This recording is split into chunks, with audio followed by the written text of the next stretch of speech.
আউযুবিল্লাহি মিনাশ শাইতানির রাজিম। বিসমিল্লাহির রহমানির রহিম। আলহামদুলিল্লাহ, আল্লাহর দরবারে লাখো কোটি শুকরিয়া যে আল্লাহ সুবহানাহু ওয়া তাআলা আমাদেরকে সুস্থ রাখছেন। দর্শক, আসসালামু আলাইকুম ওয়া রাহমাতুল্লাহি ওয়া বারাকাতুহু। আজ আমরা আরেকটি নতুন ক্লাসে চলে আসলাম। অনেক পুরাতন একটা এলসিডি টিভি।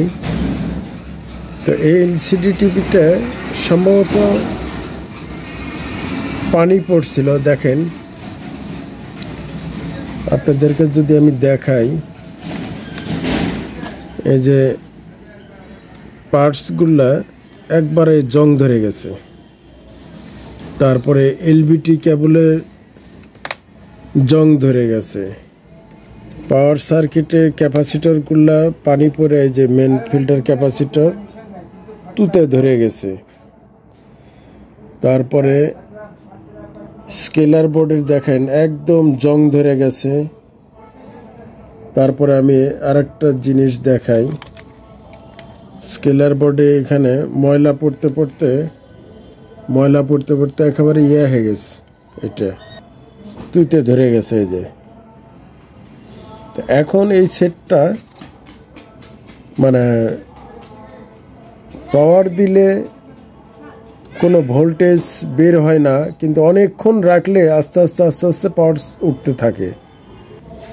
তো যাই হোক, অনেক প্রবলেম আছে, জং আছে। সেটটা আদৌ হবে কি না,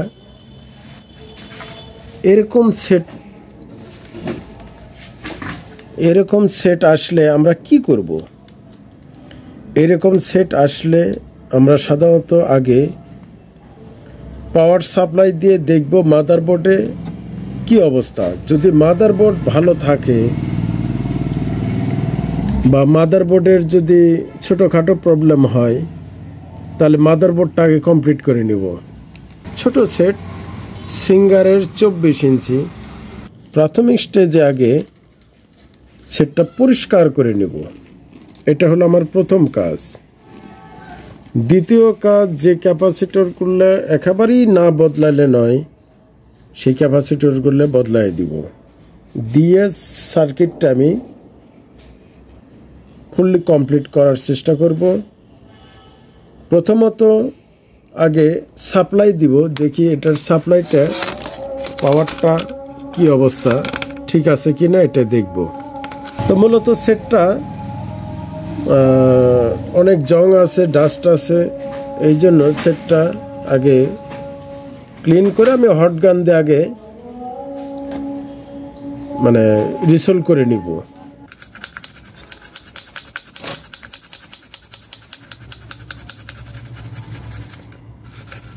প্রসেসরের আশেপাশে এত ময়লা যে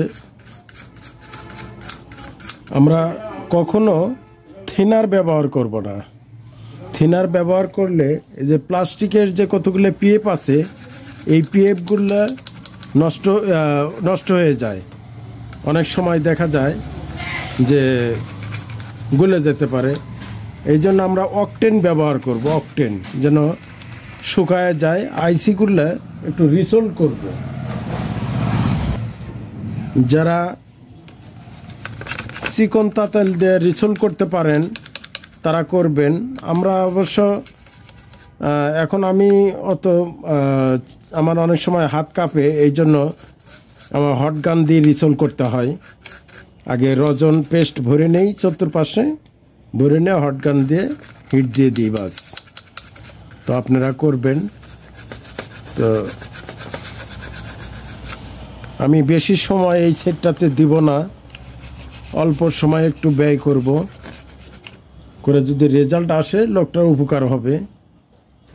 স্কেলার বোর্ডটাও একটু পরিষ্কার করে নেই।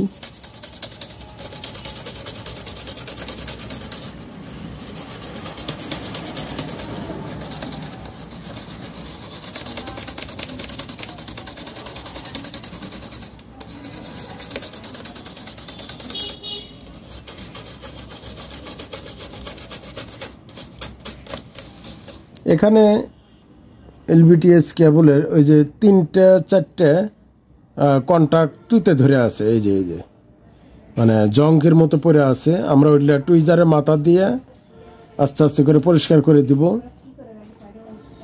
আমার শোরুমের পাশেই ছোট স্টুডেন্ট, প্রথম স্টুডেন্ট রেজিস্টারের সময়। তোমার নাম কি? মনন। মনন। মনন, প্রথম ক্লাস তোমার কেমন লাগছে? ভালো। বাকি সব ক্লাসগুলো দেখছো? হ্যাঁ, দেখছি। বুঝতে পারতেছো? হ্যাঁ, পারছি। মাশাআল্লাহ। দর্শক, এই মনন কিন্তু কোন ক্লাসে পড়ো? ক্লাস 6 এ। ক্লাস 6 এ। ক্লাস 6 এর একটা ছাত্র এলসিডি এলইডি কাজগুলা, ওকে আমি বেশি দেই না, পড়াশোনা ভালো রেজাল্ট করে, ছাত্র স্টুডেন্টও ভালো, তো আসে আমার মাঝে মাঝে এখানে আসে, কিন্তু আমি এখানে আসতে দেই না, বলি যে তুমি মোবাইলেই ক্লাস করবা। আর দর্শকদের উদ্দেশ্যে আমি একটা জিনিস একটু বলবো, সেটা হলো রিকোয়েস্টই করব, একটা ক্লাস তৈরি করতে গেলে, একটা ক্লাস তৈরি করে আপনাদের মানে বোঝার উপযোগী করে তুলতে গেলে আমাদের অনেক পরিশ্রম হয়। আমি ক্লাসটা আপনারা অতি সহজেই মোবাইলে পান, পাওয়ার পরপরই আপনারা যদি ডাউনলোড করে নেন তাহলে আমাদের বড় ক্ষতি হয়, বড় ক্ষতি হয়। আমি আপনাদের বোঝাই বলি, কোনো ক্লাস যখন 20 মিনিট 25 মিনিট 30 মিনিটের ক্লাস ডাউনলোড করলেন, 1 মিনিট 1.5 মিনিটের মধ্যে ডাউনলোড হয়ে গেল, তো তখন আপনি ওই ভিডিও থেকে বের হয়ে গেলেন। ইউটিউব মনে করে যে আসলেই এই ভিডিওটা ভালো না, এর মান ভালো না দেখে মানুষ কি করলো, মানে চলে গেল, বের হয়ে চলে গেল। কিন্তু আসলে আপনি ডাউনলোড করে নিলেন, পরে আস্তে আস্তে দেখবেন, কাজ শিখবেন। আমার বিরাট ক্ষতি হয়ে গেল। যদি আমার উপকার করতে চান তাহলে আপনারা ডাউনলোড না করে বারবার যদি আপনারা এই ভিডিওগুলোই দেখেন তাহলে আমাদের অনেক উপকার হয়। ইউটিউব আমাদেরকে যে পেমেন্টটা দিবে, এই পেমেন্টটা দিয়ে আমাদের অনেকটা পথ আগায় যাবে। এখন আমি একটা ভিডিও ছাড়লাম, আপনারা ডাউনলোড করে নিলেন, আমিও টাকা পয়সা পাইলাম না, অথচ প্রাইভেট তো আমি পড়াবো না, প্রথমেই বলছি আমি একদম নিখুঁতভাবে কাজ শেখাইতেছি, কারোর প্রাইভেট পড়তে হবে না। তাহলে আপনারও উচিত, একটা কোর্স কমপ্লিট করতে 15-20 হাজার টাকা লাগতো, অথচ আপনার মোবাইলে যদি সারা মাসেও 1,000 টাকা খরচা হবে না। আপনারা যদি ডাউনলোডটা না করেন তাহলে খুবই ভালো হয়। আশা করি এরপরের থেকে ডাউনলোড করবেন না। আমি তো দেখলাম কালকের আমার যে ভিডিওটা ছাড়ছি, এই ভিডিওটা 800-900 লোক ঢুকছে, ঢোকার পর অধিকাংশ লোকই ডাউনলোড করে বের হয়ে গেছে, 2 মিনিট 3 মিনিট করে ভিডিও দেখছে। দেখার পর ইউটিউব স্টুডিও এটা আমাকে একদম নর্মালে ঘরে মানে শো করতেছে। আমার এই ভিডিও আপনাদের কাছে অনেক ভালো, অথচ ইউটিউব স্টুডিওর কাছে অনেক খারাপ। আশা করি এরপর থেকে আপনারা ডাউনলোডটা করবেন না। আপনাদের ওয়াইফাই লাইন আছে, আছে, প্রয়োজন হলে আপনারা বারবার করে দেখুন, সব ক্লাসগুলি দেখুন। এতে আমার মতো যারা এত পরিশ্রম করে আপনাদেরকে ক্লাস দেয় বিনা পয়সায়, তাদেরও উপকার হবে ইনশাল্লাহ। এর চেয়ে বেশি তো আর আমি কইতেও পারি না। তো ঠিক আছে, আপনাদের বিবেচনার উপরেই আমি ছেড়ে দিলাম। তো আমি ভিডিও আপনাদেরকে দিয়ে যাব, আমি আমার সাধ্যমতো চেষ্টা করব, আমি যেভাবে শিখছি ওইভাবেই আপনাদেরকে শেখাবো, যার ফলে যাতে আপনারা কাজ করতে পারেন। আলহামদুলিল্লাহ, আমার পুরা সেটটা পেট্রোল দিয়ে পরিষ্কার করা হয়ে গেছে। এখন আমি একটু রিসোল করব। রিসোল করার জন্য একটু পেস্ট ভরায় নেব সব আইসির কাছে।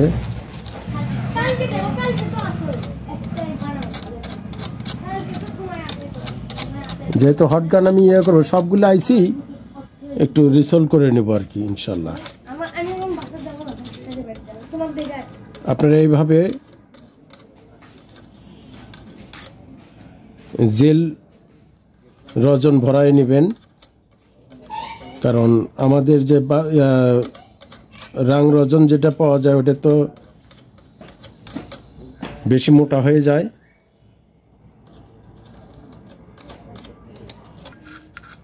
প্রসেসরের উপরে এটা হিটসিং আছে, যেহেতু হিটসিংটা লাগানো আছে এই জন্য আমরা এটা তুলতেছি না, আর দুই পাশ দিয়ে আমরা পেস্ট লাগাই দিই।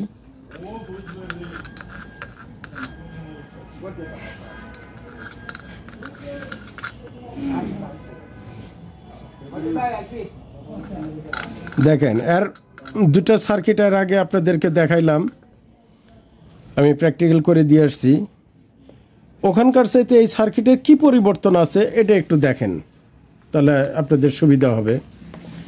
এটা হলো প্রসেসর আইসি অর্থাৎ সিস্টেম, এটা হলো মেমোরি ফ্ল্যাশ আইসি, এটা একটা রেগুলেট আইসি, এটাও একটা রেগুলেট আইসি,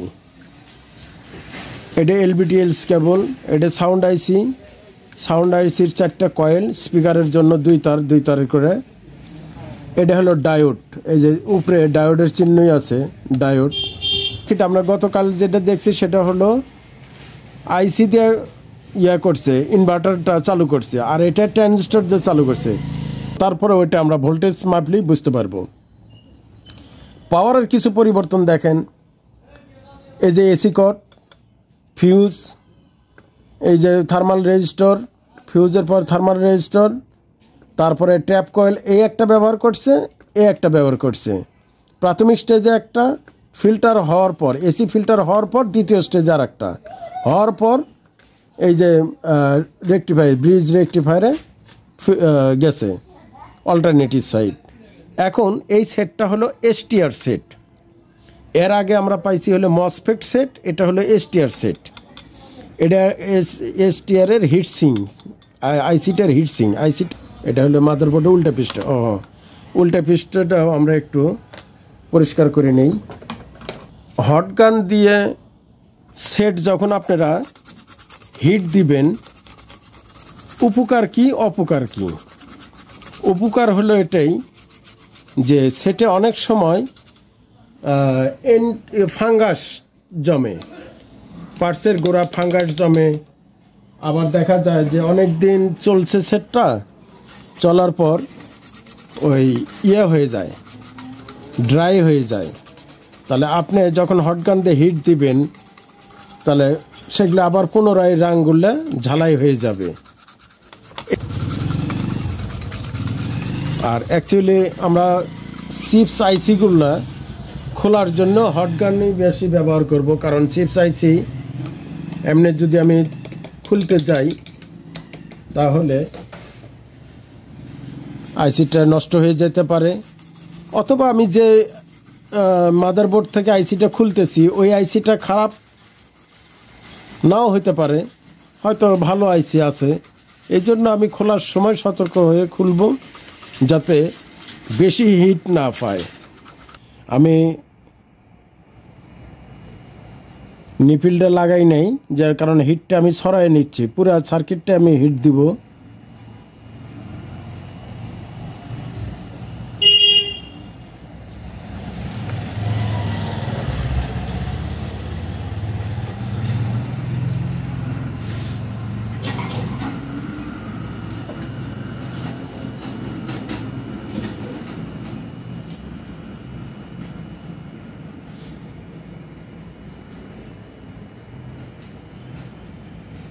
আমার রজনগুলো গুড়লে দেখেন অটোমেটিক রিসোল্ড হয়ে যাচ্ছে।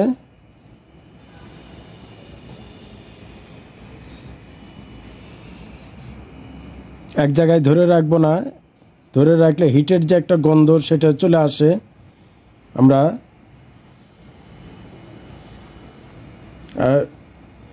আপনি ফ্লেমের উপরে হিট দিবেন না।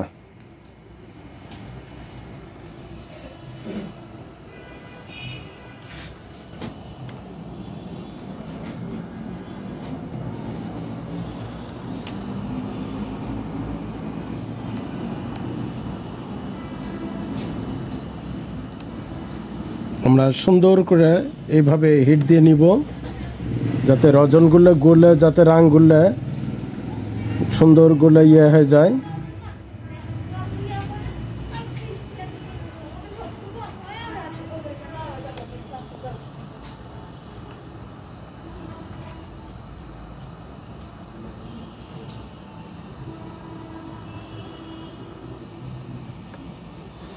তবে এখনকার সেটের চাইতে এই আগেকার সেটগুলো এগুলো একটু ভালো, কারণ এই সেটগুলোতে সাধারণত প্রিন্টগুলো গুণগত মান ভালো, আর মাদারবোর্ড অর্থাৎ পিসিবি প্রিন্টেড সার্কিট বোর্ডটা একটু উন্নত মানের।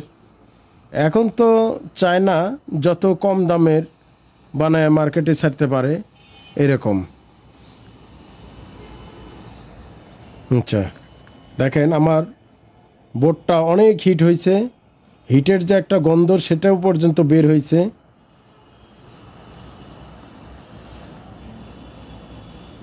এখন আমি এই স্কেলার বোর্ডে টুইজার দিয়ে, আমি অসিলোস্কোপ ব্যবহার করি না, আমি ম্যাগনিফাই গ্লাস দিই আমার পরিষ্কার করতে বা স্বাচ্ছন্দ্য বোধ মনে করি। আমি এই যে ইয়েগুলো পরিষ্কার করতেছি, দেখেন আপনারা করবেন। এই যে এক একটার মাঝে কালো জঙ্গের মতো পড়ে গেছে, সম্ভবত মনে হয় পানি পড়ছিল, অথবা অনেক সময় এলসিডি এলইডি খাড়া থাকে টেবিলের উপর, বিড়াল যায় আবার এই জিনিসগুলোতে বেশি প্রস্রাব করে। এটা পরিষ্কার হয়েছে। আমরা এই সাইডটা আপনারা দেখতে পারতেছেন কিনা ক্যামেরাতে, আর এই পাশটা একটু পরিষ্কার করে নিব। এই লাইনগুলো বেশিরভাগ গামা আইসির লাইন, ছোট ছোট ভোল্টেজগুলো থাকে, সিগন্যাল ভোল্টগুলো শর্ট হয়ে যায়, যার ফলে আপনারা সবসময় একটা জিনিস চিন্তা করবেন, সেটা হলো এই ছোটোখাটো ভোল্টের জন্য স্ক্রিন কখনো অফ হয়ে থাকবে না। স্ক্রিন অফ হবে দুটা ভোল্টের কারণে, সেটা হলো ভিজিএইচ আর ভিজিএল এর জন্য। প্যানেলের যে ক্রিস্টাল ডিসপ্লে, এই ডিসপ্লের ভিতরে অসংখ্য মসফেট আছে, অসংখ্য মসফেট। এক একটা পিক্সেল তৈরি করে, এক একটা মসফেট এক একটা পিক্সেল তৈরি করে। যতগুলো পিক্সেল আছে ততগুলো মসফেট আছে, আর প্রত্যেকটা মসফেটের ড্রেন হলো ভিজিএইচ, ড্রেন ভোল্টেজ যায় ভিজিএইচ। এখন হয়তো দেখা গেল যে ভিজিএইচের কোনো ড্রেন মসফেট শর্ট হয়েছে, আসলে তো শর্টগুলো হয় হলো মসফেট। আমি স্ক্রিনে আপনাদের দেখায় দিয়েছি এর আগে, ওই এলসিডি ক্লাস প্যানেল ক্লাসের আছে। ওই মসফেটগুলো যখন শর্ট হয়ে যায়, একটা শর্ট হয়ে গেলে ভিজিএইচ তখন 0 হয়ে যায়। তো যখন একটার জন্য শর্ট হয়ে যায়, একটা লাইন যখন শর্ট হয়ে যায়, ওই লাইনটা শর্ট হয়ে গেলে ভিজিএইচ যখন 0 হয়ে যায়, লেভেল সেক্টর আইসি একটা ইয়ের মতো, সার্কিট ব্রেকারের মতো, সেটা নষ্ট হবে না, জাস্ট অফ করে রাখবে। তো ভিজিএইচ যখন অফ হয়ে যাবে, ভিজিএলও ওর সোর্সের সাথে ভিজিএল আছে, তখন ওই মসফেটটা যখন শর্ট হয়ে যায়, তখন ভিজিএলও শর্ট হয়ে যায়। এই দুইটা যখন শর্ট হয়ে যায়, তখন পুরো স্ক্রিনটা ব্যাকলাইট জ্বলবে, কিন্তু স্ক্রিনে লাইট আসবে না, ছবি আসবে না। তো তখন আমরা কি করি, সিকেবি লাইন, ওই সিকেবি লাইনটা হলো ওই প্যানেলের drain line, gate line, source line, তার একটা কাটে দিলে যে লাইনের যদি কমন পড়ে, ওই লাইনের সাথে যদি ওই সাপ্লাইটা পড়ে যায়, তাহলে দেখা যায় স্ক্রিনে আবার চলে আসলো। এখন কি হলো যে অন্য অন্য মসফেটগুলো চালু হয়ে গেল, আবার মানে সচল হয়ে গেল। আমরা খালি চোখে দেখতে পারি না, এই যে কেটে দেওয়ার কারণে এই 1,40,000 লাইনের ভিতরে দেখা গেল যে 200-300 লাইন অফ হয়ে গেছে। এর জন্য আপনি যদি ম্যাগনিফাই গ্লাস দিয়ে দেখেন, যে দাগগুলো দিয়ে ছবি উজ্জ্বল দেখা যাইতেছে, আর কিছু দাগ দিয়ে ছবি অন্ধকার দেখা যাচ্ছে, এটা খালি দূরে থেকে আমরা দেখতে পারি না। যখন আপনি বেশি লাইন কেটে দিবেন, যখন বেশি লাইন কাটা পড়বে তখন স্ক্রিনে দাগগুলো মোটা মোটা দেখা যাবে, তখন চোখে ধরা পড়বে। তো অ্যাকচুয়ালি এই জিনিসগুলো আমরা আস্তে আস্তে আমাদের কাছে সহজ হবে। দেখেন একদম জঙ্কের মতো পড়ে গেছে, আমরা দুটা পরিষ্কার করলাম।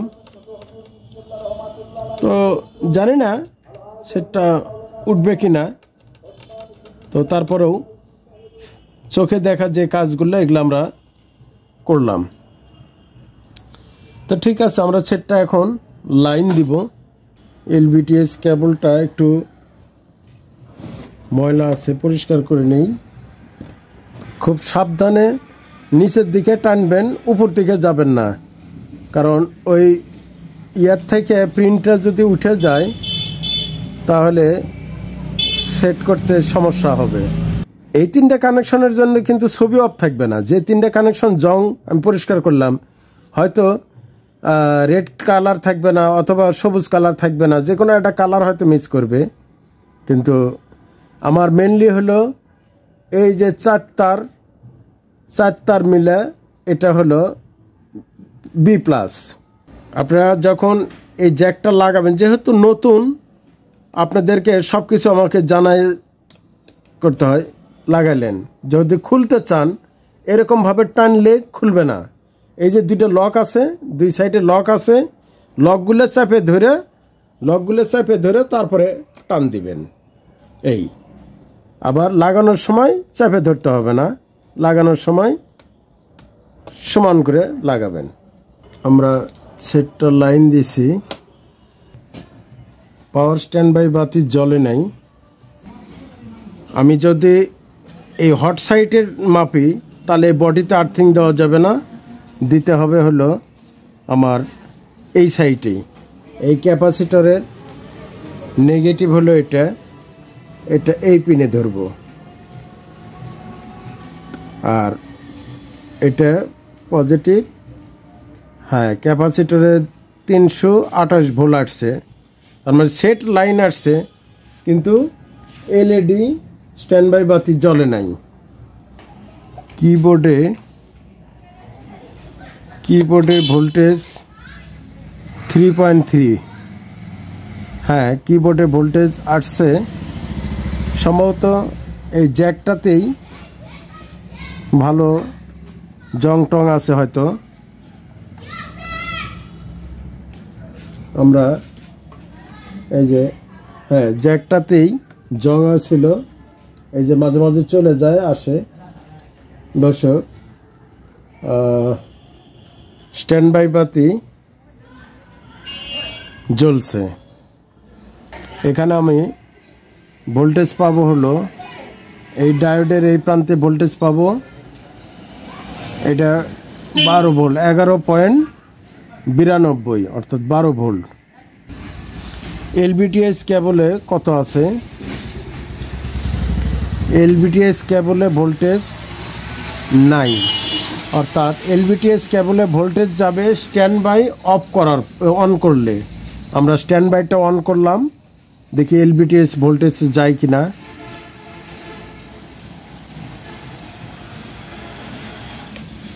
হ্যাঁ, এই যে সেটটা অন হয়েছে, ব্যাকলাইট জ্বলছে।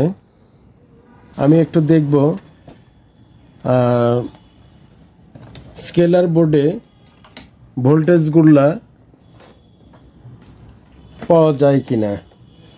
আমরা প্রথমে আগে দেখব এলবিটিএস কেবল দিয়ে এই ভোল্টেজটা আসলে ভোল্টেজটা কত। 12 ভোল্টের প্যানেল, এই যে ফিউজ হয়ে এই পাশে আসছে, এই ভোল্টেজটা প্রথমে যাবে হলো ডিসি টু ডিসি আইসিতে। পাওয়ার স্ট্যান্ড বাই রিলিজ হওয়ার পর আমার 12 ভোল্ট স্কেলার বোর্ডে 12 ভোল্ট আসছে। 12 ভোল্ট ফিউজ হয়ে ডিসি টু ডিসি আইসিতে 11.70 মানে 12 ভোল্ট। তাহলে 12 ভোল্ট যেহেতু ডিসি টু ডিসি আসছে 3.3 ভোল্ট। তারপরে আর একটা ভোল্ট নিবে কি 1.8 বা 1. এখানে 18 মানে 1.18 অর্থাৎ 2 ভোল্টের কম। তাহলে এটা হলো আমার র্যাম ভোল্টেজ। তাহলে আমি ভিডিডি ভোল্টেজ পাইছি, র্যাম ভোল্টেজ পাইছি। এলবিটিএস কেবল থেকে অধিকাংশ লাইন যেমন এই 5 পেয়ার, তারপরে এই 5 পেয়ারের যে তারগুলা 8 জিবির তারগুলা প্রত্যেকটাই এআইসির ভিতরে ঢুকছে। এই জন্য এটা টিকন আইসি। আমরা ভিসিসি ভোল্টেজ পাইছি 3.3 ভোল্ট। তারপরে র্যাম ভোল্টেজ পাইছি 1.8 18 ভোল্ট 1.18 ভোল্ট 0.6 এনেবেল ভোল্ট। যেহেতু আমি এনেবেল ভোল্টেজ পাইছি তাহলে ডিসি টু ডিসি আইসি এখন আমার আদার্স ভোল্টেজগুলো দিবে। এখানে ভিজিএইচ ভোল্টেজ তৈরি হয়েছে কত 28.3 ভোল্ট। VGL voltage -7 volt.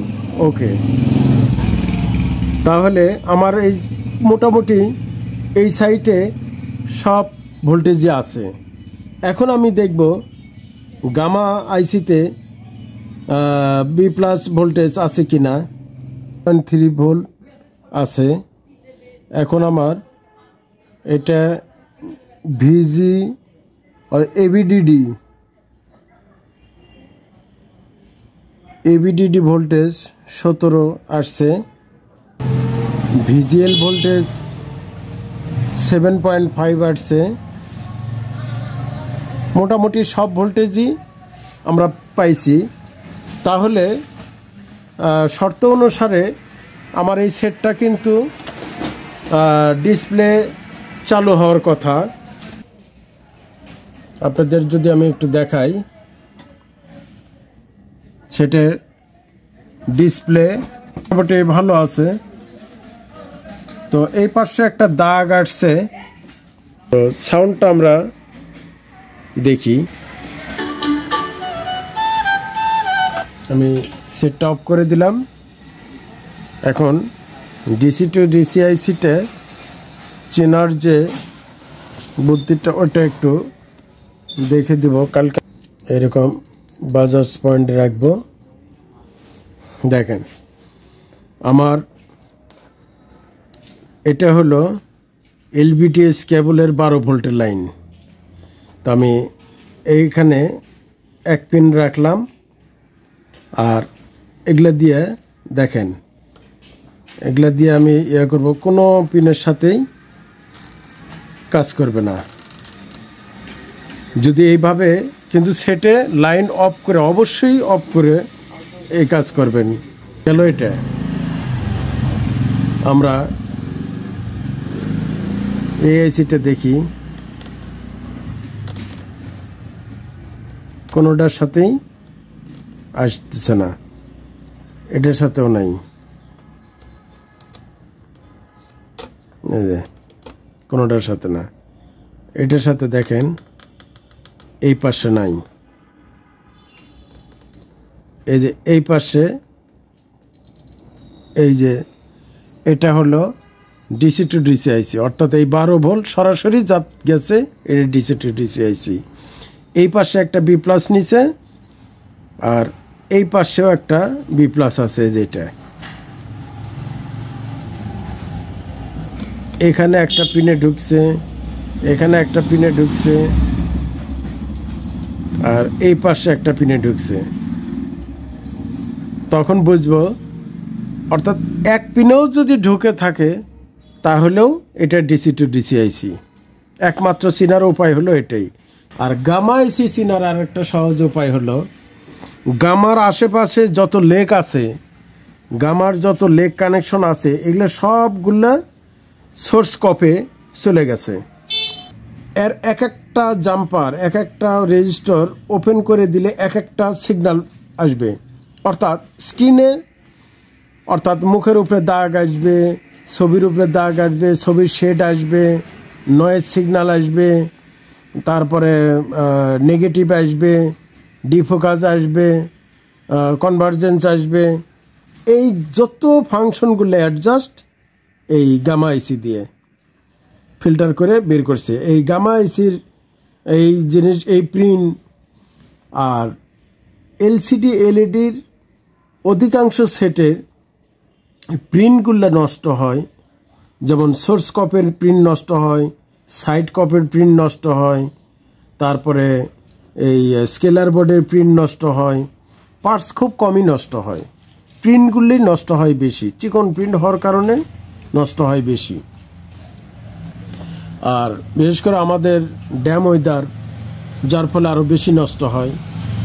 তাহলে ডিসি টু ডিসি আইসি পেলাম, টিকন আইসি পেলাম, গামা আইসি পেলাম, লেভেল সেক্টর আইসি এটা, এই যে এটা, এখান থেকে এই যে সিকেবি লাইন, CKBB1, তো এইভাবেই আমরা আস্তে আস্তে করে কাজ আগাবো ইনশাল্লাহ। তো ভিডিও আজ এই পর্যন্তই, বাকি আবার দেখা হবে নেক্সট কোনো ক্লাসে। সালামু আলাইকুম ওয়া রাহমাতুল্লাহ ওয়া বারাকাতুহু।